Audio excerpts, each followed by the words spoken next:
For centuries in Kenya, lions and Maasai have been locked in an ancient dance.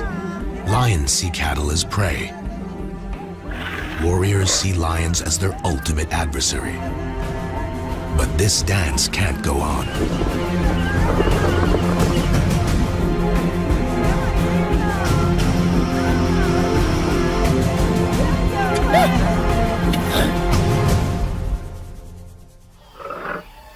Lion, one of Africa's most iconic big cats, admired, feared, and loved worldwide. They seem invincible.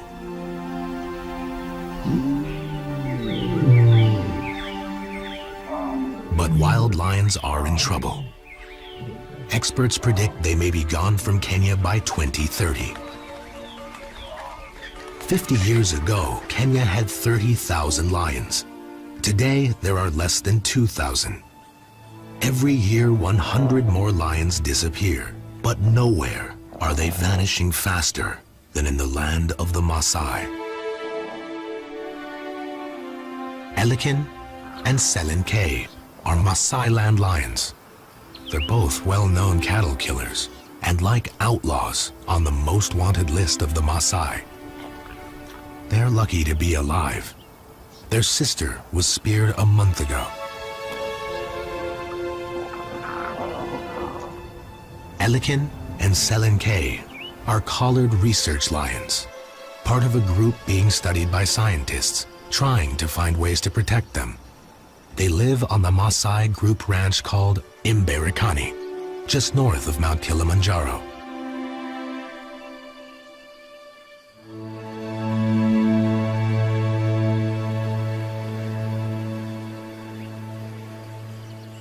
For the semi-nomadic Maasai that live here, livestock is the primary means of survival.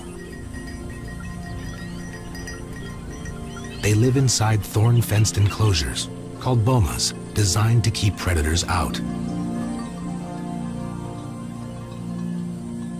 Almost 10,000 Maasai live on Imberikani, and each year they lose hundreds of their animals to the lions.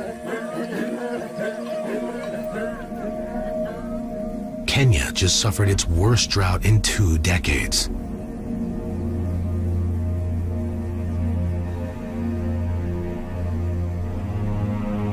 The huge loss of wild game and cattle has left both predator and man hungry and desperate. 26-year-old Joseph Katoke is a Maasai warrior, but he's also a conservationist. Most of the warriors hate lions. I myself, I love them very much. Joseph works as a Imberikani group ranch game scout, and when he's not taking care of his cattle, he spends his days protecting wildlife.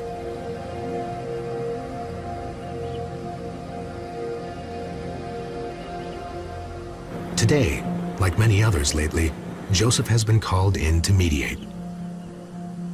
He normally wears his game scout uniform, but in this case, decides on plain clothes to keep warriors from turning on him.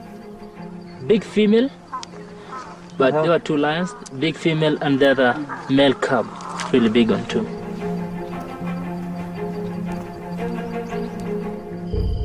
The lions broke into the boma last night.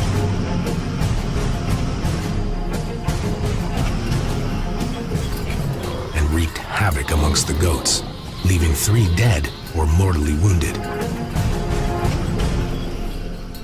So you can see some marks here. There's a fight between the first goat and the lion. So you can see how they were fighting, trying to take the goat down. The warriors woke to the cries of their terrified animals and chased the lions away. It was really badly injured. So the neck is broken, so it will automatically die. In the last month on Imberikani, warriors speared 2 lionesses for similar attacks. They're ready to hunt again. Elikan and Selenkei are likely suspects, but since they've had cubs, they're staying away from Maasai livestock. Tummies are empty, Are the sisters back at cattle killing again? Joseph appeals to the owner of the boma, reminding him killing the lions is a permanent loss to the Maasai. And if his warriors don't seek revenge, he will be reimbursed. The Predator Compensation Fund gives partial reimbursement as long as the Maasai don't kill the lions. The owner agrees for now, but they're saying that this night, if they decide, if the lions come back, we are going to kill them. Joseph is caught in the middle. He must relate to his fellow warriors, while at the same time keep the few lions left alive.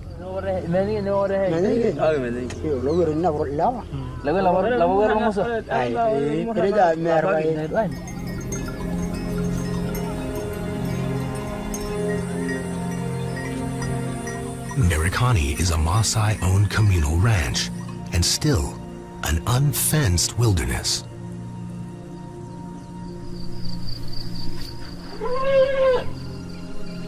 The Maasai traditionally don't hunt for meat or eat wild game.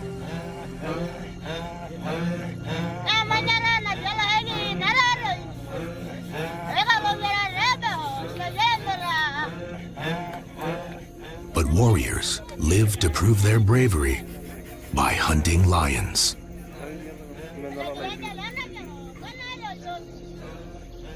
Lion hunting is an exact art.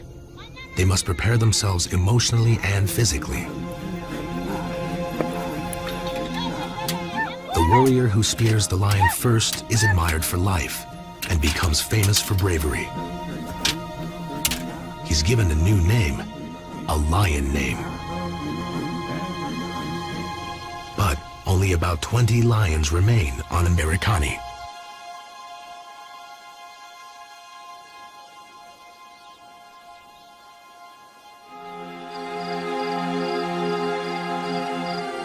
Nimoy, another collared lioness, lives inside an impenetrable whistling thorn forest.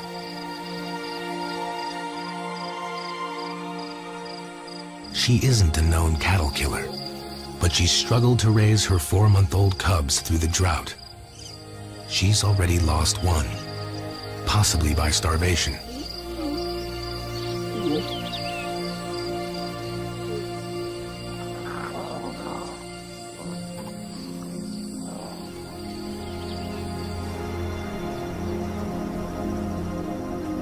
As Nimoy tries to find food for her cubs, a new threat to the lions is being born. Lomanyak, 17, and Langkoi, 15, are going to be circumcised tomorrow at dawn.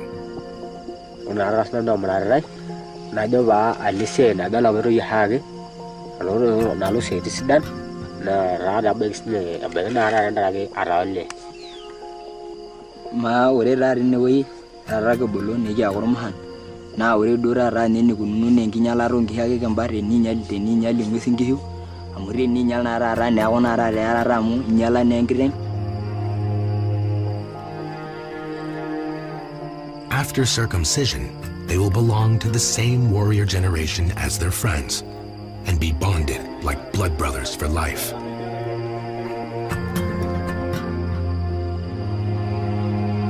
A new warrior generation is created about every 15 years. As the brothers mentally prepare for their ordeal, their mother shaves their heads.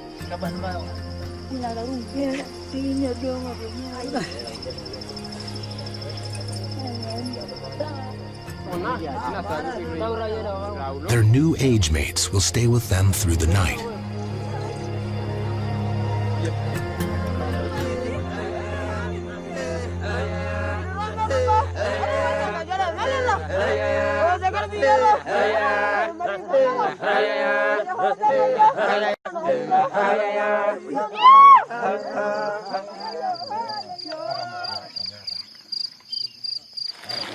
How much are you? Yeah. How much are you back? Yeah.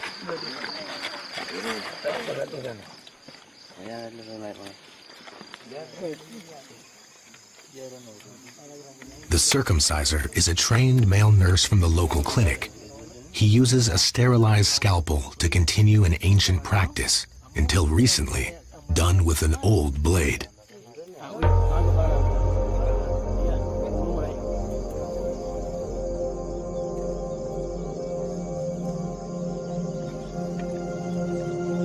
The brothers have made it through their public circumcision. They've passed the first test of warriorhood.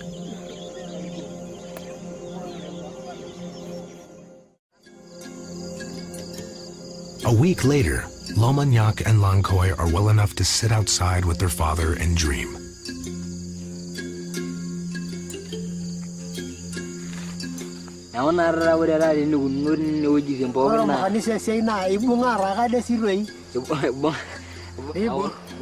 Following circumcision, new warriors wear traditional initiate black for 3 months and carry bows and arrows.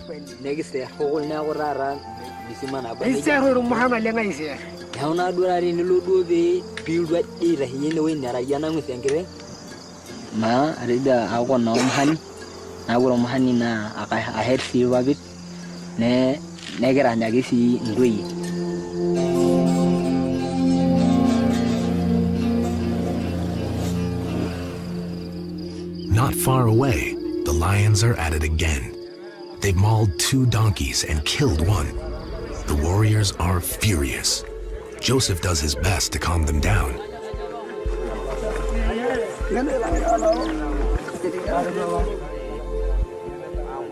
The research team has also arrived. Kylie McQualter works with Living with Lions, the scientists monitoring the collared lions. She's followed the tracks. And Elikin and Selen K are not responsible. The lions that did this are 2 half-grown cubs.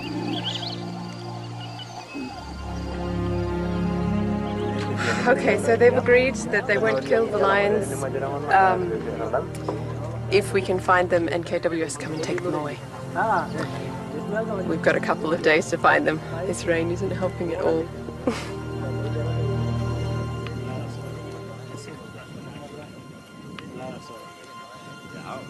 The 2 14-month-old cubs responsible for both Boma attacks are orphans. Their mother was speared 2 weeks ago. We are very suspicious they can be killed at any time. And already, we lost their mother just 2 weeks ago. And again, we might end up losing again the 2 cubs which has been left surviving alone. They are right now orphans. Joseph thinks the cubs will be hunted, and he's noticed that the main lion hunters are nowhere to be seen. Ask me in Turkey or somebody who can give us any information. He suggests to his commander that they quietly follow up on the missing warriors.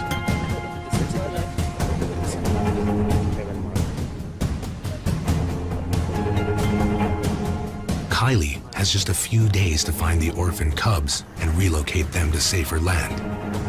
And it will be like finding 2 needles in a haystack.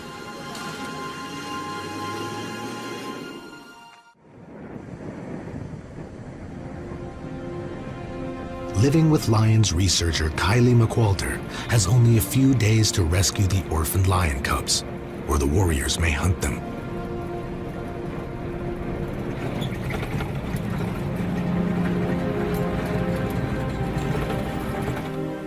But there are thousands of acres to search, and the cubs are not collared.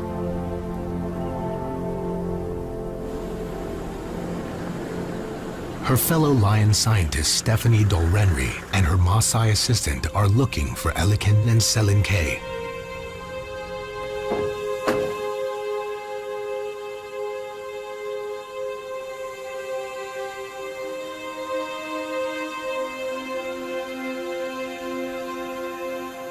Collars are a tool for conservation, particularly with the lion guardians on the ground. They're able to know where those lions are, and they can track and they can say, okay, we know that a cow was killed over in one area and Morans might be going hunting over in that area, but our collared animals are all in another area.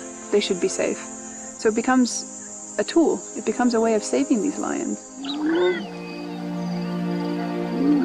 They find Elikin and Selinke, the two veteran cattle killers, in a shady spot near water and unfortunately several Maasai bomas. Hopefully, they won't be tempted. The researchers have learned that these persecuted lions live like fugitives, alone or in small groups, which is unnatural for these big social cats.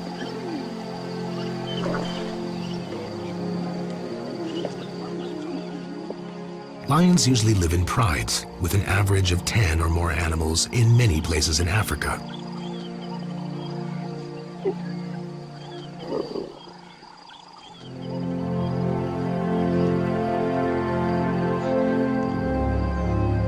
The scientists are trying to find ways to help the lions and the Maasai coexist.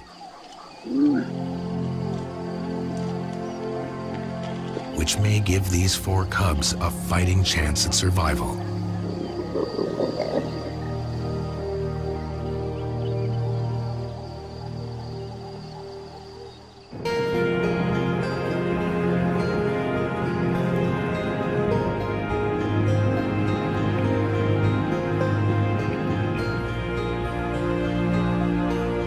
Joseph goes back to the donkey boma to find out what his age-mate warriors are doing.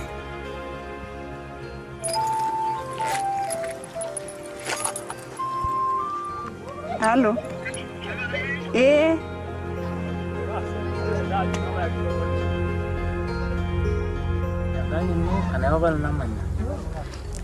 Ela papa. Pagana na. Kanya sa group ran Julia. Ayo erinta bless. Iro ni wala ri wala ngani bolle la yon gadia no rini. Ya wona mi ni into ni ngaje wuri no. Alama yo. Kai kiri ka nasa.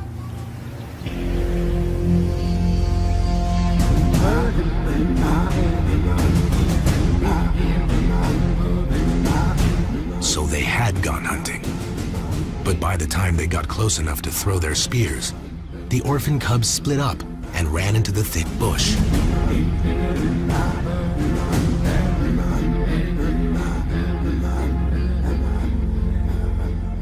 That's when they gave up. Some lost interest and others were afraid of getting into trouble.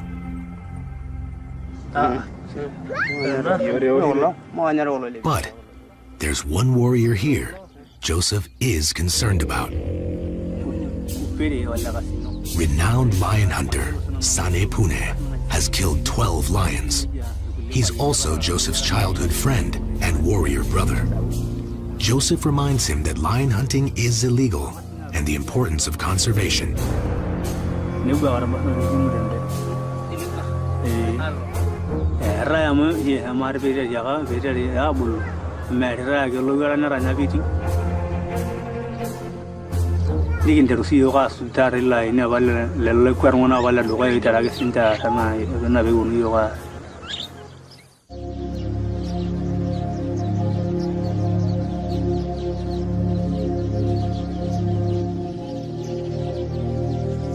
Finally recovered from their circumcision, the two brothers Lomagnac and Lankoy face another test on their way to becoming warriors.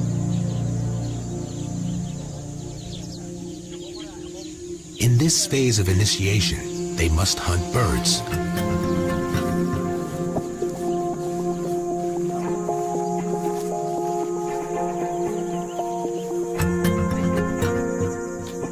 It's difficult to knock a bird out with a blunt handmade arrow.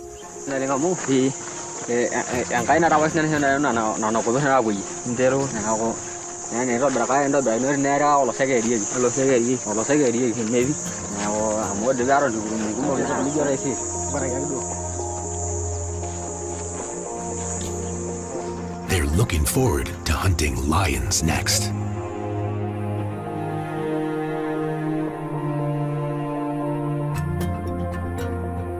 Meanwhile, on the other side of Mberikani, Tom Hill, the co-founder of the Predator Compensation Fund, is preparing to meet with local Maasai elders and chiefs.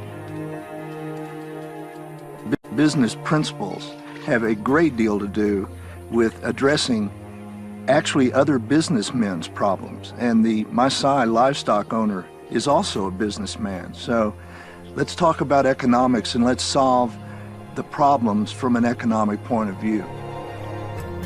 Tom was brought into the fight to save the lions by an old friend. Richard Bonham, a Kenyan, has lived on Mberekani for almost 3 decades.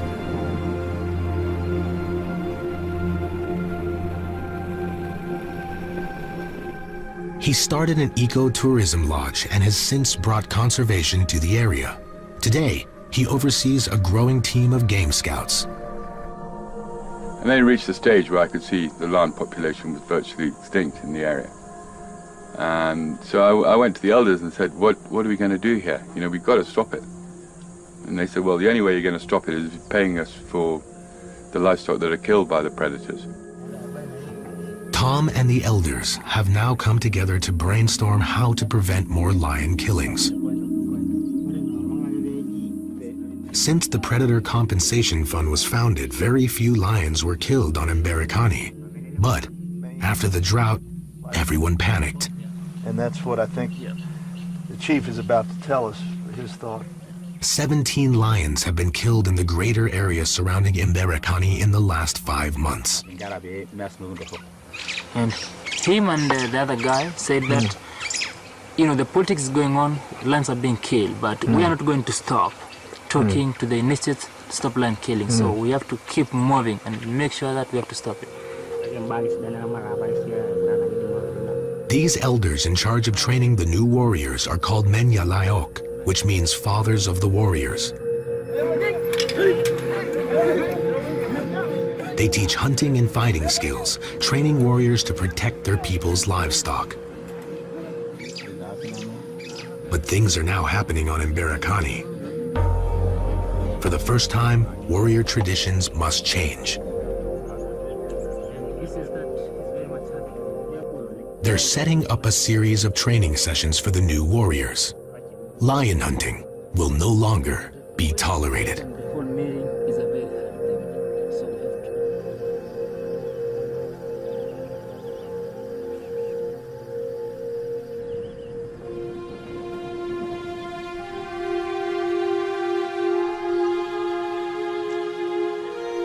Kylie McQualter and her research assistant are still searching for the 2 orphan cubs.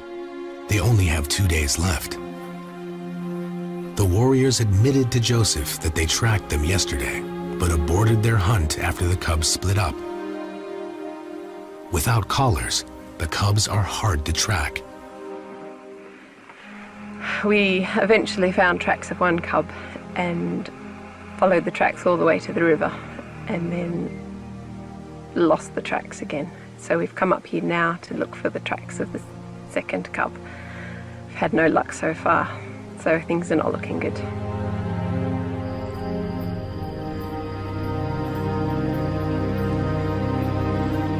The cubs will be hungry again soon. They may be too young to survive on their own and will probably break into another boma.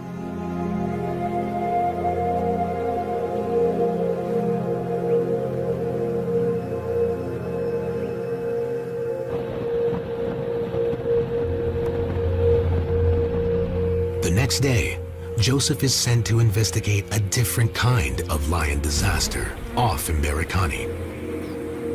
Poison here. And it's very, very, very bad poison. These lions attacked a boma 2 nights in a row and killed 2 cows. The owner of the boma, an elder, was asked by authorities not to retaliate, but he only had 3 cows remaining and panicked. I'm gonna say that we have lost the whole pride around here, so it's a very sad case. Have to talk to the community, try to talk to them to stop this, because this will never, if we still do this, no more lions or no more predators in our country or in Africa. Poison takes the guilty and the innocent. We have lost 5 lions in total out of the incident. The community member used this particular bucket here. They drew the blood in the bucket. They mixed it with the deadly poison, that is the ferrodin. And at night, in our absence, they placed this one at a site where the lions could access this bucket. The poison furidan, made in America, banned there, but imported to Africa, is tasteless and odorless and meant as a crop pesticide. It's so toxic, even the flies are dying. Any scavenger that eats the dead lions will also die. Kenya Wildlife Service burns the carcasses to prevent further damage. Poisoning is fast becoming one of the largest threats to predators in Kenya.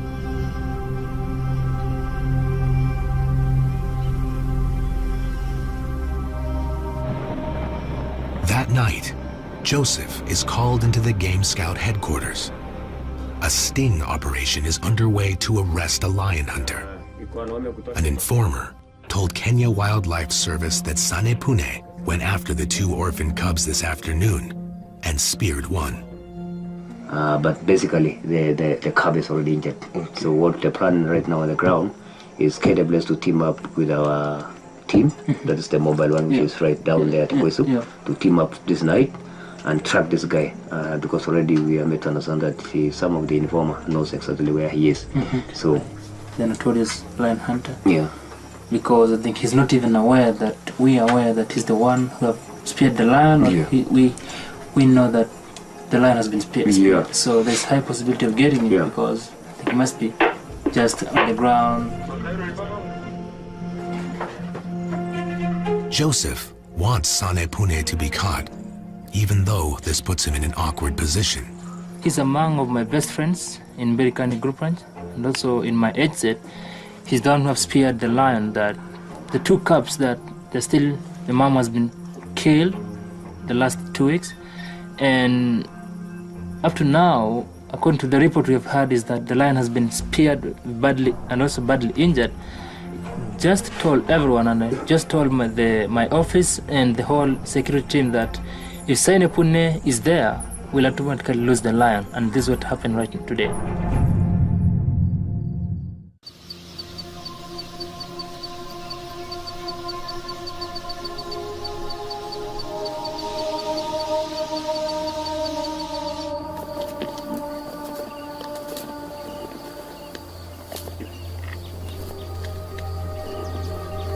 Nimoy has had some success.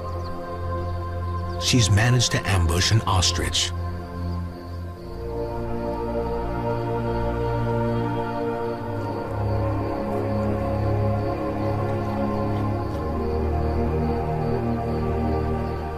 Ostrich are plentiful after the drought, but killing one on her own is an achievement. They're fast and agile and can deliver a surprising lethal front kick. Somewhere in Mberikani, the Kenya Wildlife Service are holding Sane Pune in custody.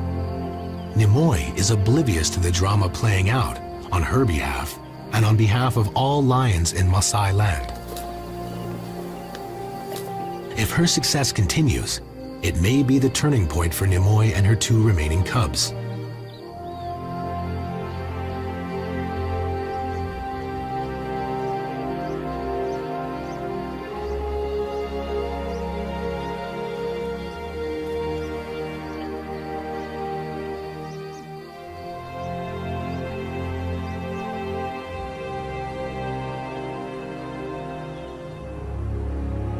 Out on the plains, Joseph gets away from the stress of his job as a game scout and joins his fellow age mates for a wedding ceremony.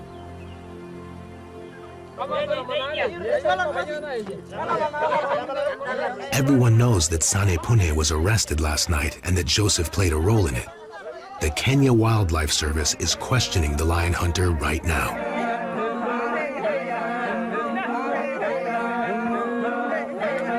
Some of the warriors are angry with Sane Pune for being caught. Others think Joseph is a traitor.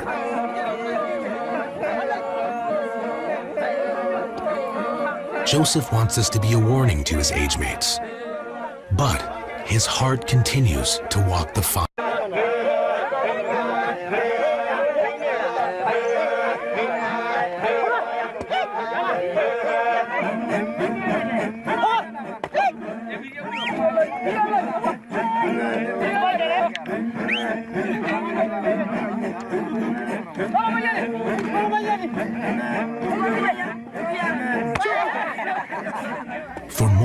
400 years, the Maasai have kept their culture intact. At its core is the lion-warrior love-hate relationship. Most songs and legends are about lions and warriors. If lion hunting goes from Maasai culture, what can replace it? And what else will go next?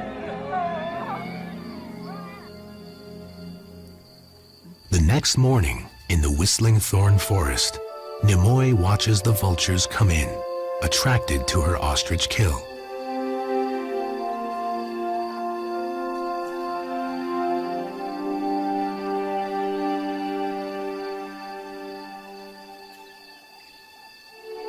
Lions all generally appear to be the same across Africa, but new genetic evidence is starting to emerge.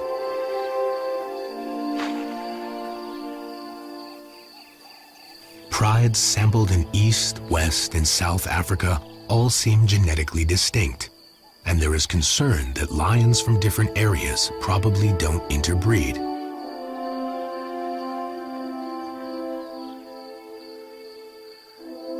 This means, to preserve the Maasai land bloodline, Nimoy and her small family are becoming even more precious as a gene pool.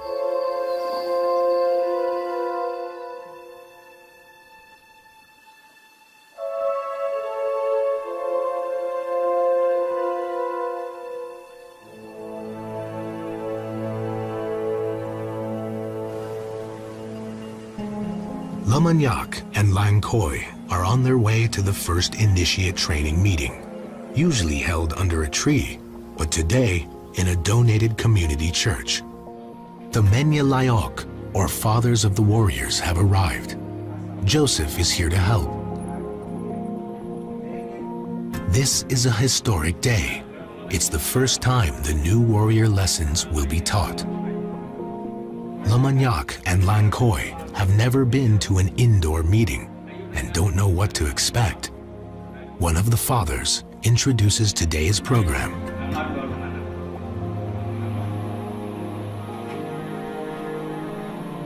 They're going to watch a training film in Ma language called We Don't Kill Lions Anymore. Lankoi has never seen a film before.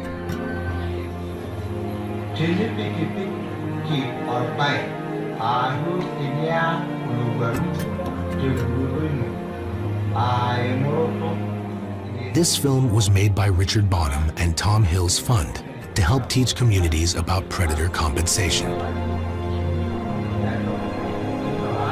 It's a starting point, explaining to the new warriors that with compensation, there's no need to kill lions anymore.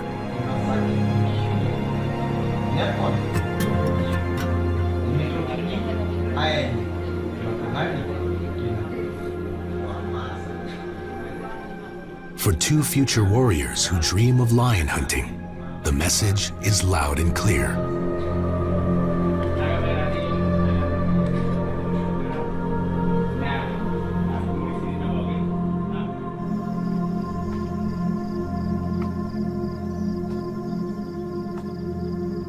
Back at their home, the despondent brothers tell their father about their first initiate meeting. His sons won't be experiencing the kind of warriorhood he remembers. How can they be warriors without hunting lions? Can they possibly define themselves as men?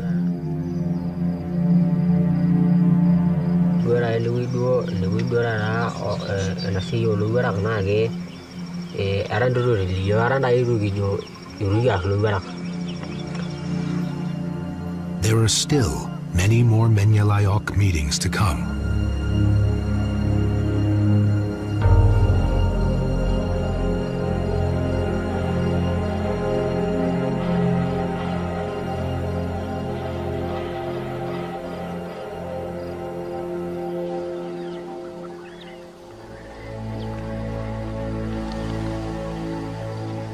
First light reveals Elikin and Selenkei's nighttime exploits. And this time, the researchers can sigh in relief. The veteran cattle thieves have also killed an ostrich, and as long as they don't return to livestock, there is hope for their future. Lions are specialist hunters, and once they've successfully killed, they will continue to improve the technique.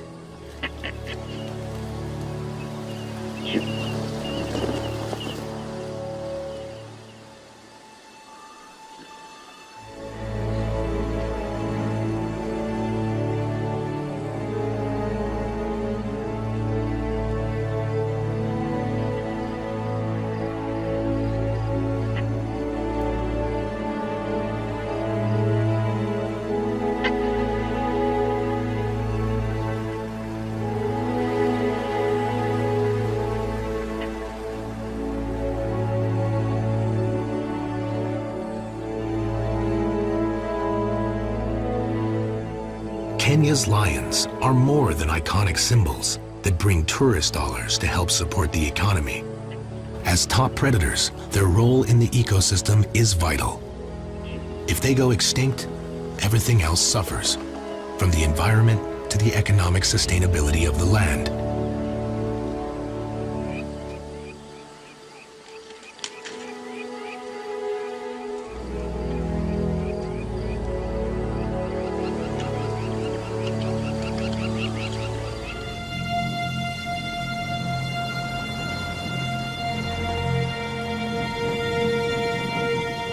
Sanepune, the notorious lion hunter, has been released by the Kenya Wildlife Service. There wasn't enough evidence to prosecute him. But there's still been no sign of the cubs, and Joseph decides to visit the lion hunter to see how he's doing. As angry as Joseph is, he's still Sanepune's warrior brother, and this will never change. Sanepune is glad to see Joseph, and feels comfortable enough to tell his side of the story.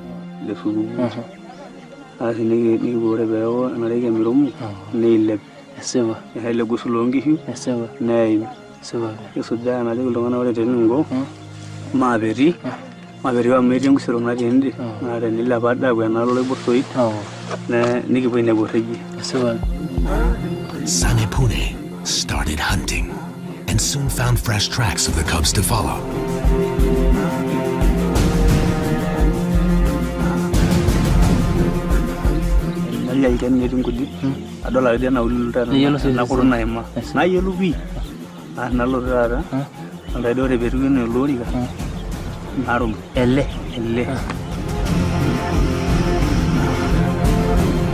He carefully approached the shade tree and took aim. Sanepune is known for never missing his mark.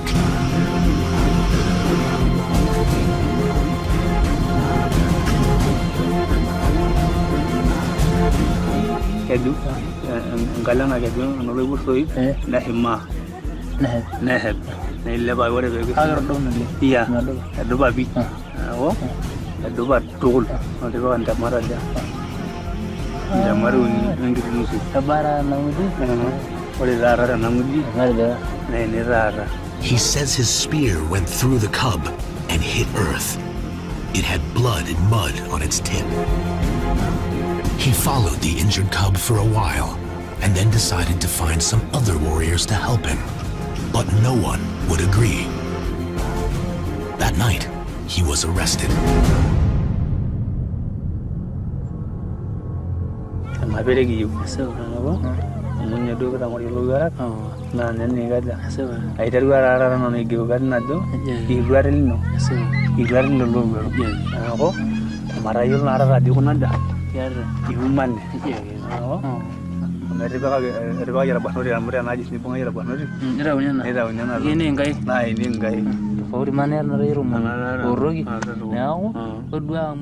Joseph reminds his age mate that he's already killed 12 lions, and in Maasai culture, killing more than 9 is bad luck. He begs Sanepune to now stop.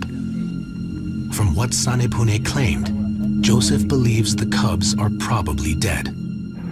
Joseph knows that Sanepune won't change. He's a traditional Maasai, but he only has a few years left of warriorhood. Sanepune's father killed 9 lions. Sanepune grew up believing he must do the same. He finds this changing new world he lives in confusing and difficult to adapt to. He's a dying breed of warrior that may soon become part of Maasai legends.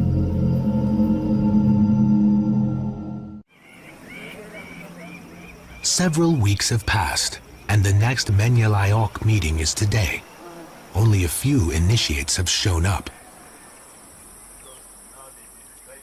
The new warriors are sullen.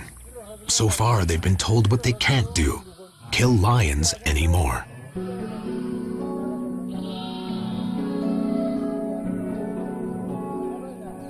Tom Hill and Richard Bonham are here to support this grassroots initiative. Let me make it very clear that the ideas that you're hearing here today and the projects and the activities, the benefits that you will realize in the future are not coming from our ideas, but are coming, in fact, from your own people.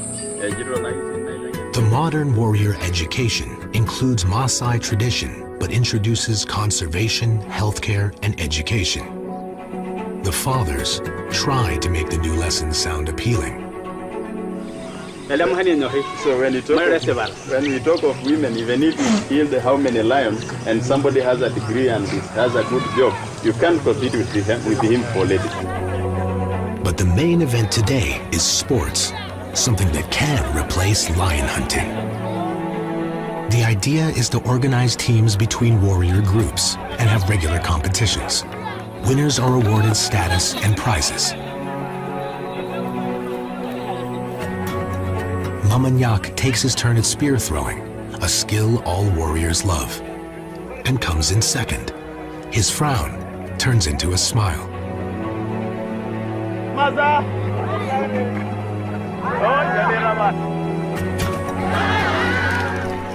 The day is a success, and next time more will attend. There are close to 1,000 new warriors on Mberikani alone. This story is only beginning for these teenagers, and the future is unknown. But as they continue their training, perhaps some will become different kinds of lion warriors. Research assistants that work with scientists, safari guides, and of course game scouts, following in the footsteps of Joseph. The same evening, the males of Mberikani are back. Both research lions are on patrol visiting their females. Shore and Manuele are among the few carriers of the Maasai land lion genetic profile, and as their great paws strut across these plains, they are the link to its survival. The two orphan cubs have reappeared. They survived Sanepune's spear and have not attacked more bomas. Somehow, they're learning to survive on their own. It's going to be up to the new warriors and the elders leading them to find the solutions. But for now, Mamanyak and Lankoi are just trying to cope with the new things they're learning. In